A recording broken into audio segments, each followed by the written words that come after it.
ఒక బీచ్ లో ఒక చేపలు పట్టే వ్యక్తి ఒక గాలం వేసి కూర్చున్నాడు చేప కోసం. చల్లటి గాలి వస్తుంది, ఒక గాలం వేసి అక్కడ చేప ఒకవేళ గాలానికి పడితే అతనికి అర్థమయ్యే విధంగా ఏర్పాటు చేసుకుని ప్రశాంతంగా అక్కడ పడుకున్నాడు. పైన ఆకాశం చూస్తున్నాడు, గాలిని అనుభవిస్తున్నాడు. ఆ పరిస్థితిలో అక్కడికి ఒక బిజినెస్ మ్యాన్ వచ్చాడండి.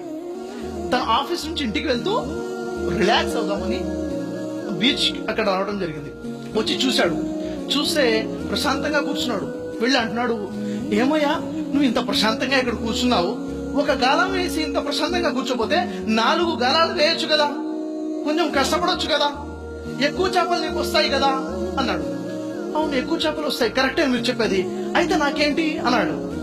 నీకేంటంటే ఎక్కువ చేపలు వస్తే నీకు ఎక్కువ లాభం జరుగుతుంది, ఎక్కువ డబ్బులు వస్తాయి. అవును, కరెక్టే మీరు చెప్పేది, ఎక్కువ డబ్బులు వస్తాయి, అయితే నాకేంటి, ఎక్కువ డబ్బులు వస్తే నువ్వు గాలాల బదులుగా వల కొనుక్కోవచ్చు. వల, అవును కరెక్టే, వల కొనుక్కుంటే నాకేంటి లాభం, వల కొనుక్కుంటే ఒక్కొక్క చేప కాదు వల వేసి ఎక్కువ చేపలు పట్టవచ్చు.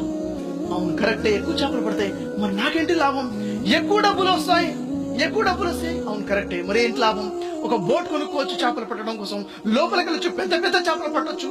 అవును కరెక్టే మీరు చెప్తుంది, మరి ఏంటి లాభం, ఇంకా పెద్ద బోట్ కొనుక్కోవచ్చు, చాలా మంది పని వాళ్ళని పెట్టుకోవచ్చు, వాళ్ళతో పాటు పెద్ద బిజినెస్ స్టార్ట్ చేయొచ్చు, ఎక్స్పోర్ట్ చేయొచ్చు.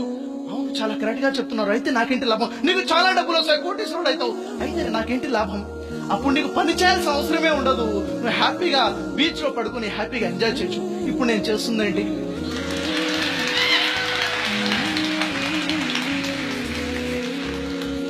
మానవుడు ఏం చేస్తున్నాడు తెలుసా, సంతోషము అన్నది ఎక్కడ ఎదుగుతున్నాడు, ఇక్కడ ఉంది కాదు, ఎక్కడో ఉంది, అది చేస్తే సంతోషం, ఇక్కడికి వెళ్తే సంతోషం అని ఎక్కడో వెతుకుతున్నాడు. ఉన్న సంతోషాన్ని మాత్రం చూడలేకపోతున్నాడు.